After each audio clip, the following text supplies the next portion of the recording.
بسم اللہ الرحمن الرحیم۔ السلام علیکم۔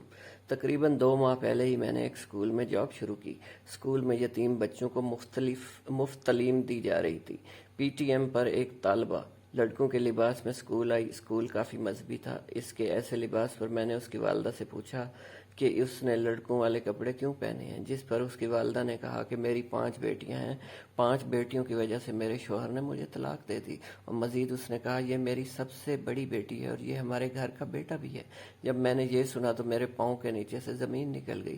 کوئی باپ اتنا ظالم بھی ہو سکتا ہے؟ وہ بچی کیا سوچتی ہوگی اپنے باپ کے بارے میں؟ کیا سوچ کر اس نے گھر کا بیٹا بننے کا فیصلہ کیا؟ کیا سوچتی ہوگی کہ ہم 5 بہنوں کی وجہ سے ہمارے ابو ہمیں چھوڑ کر چلے گئے؟ ان بچوں کی زندگی کس قدر مشکل ہوگی۔ بیٹی تو بہت خوبصورت رشتہ ہے، پتہ نہیں لوگ اتنے ظالم کیوں ہو جاتے ہیں۔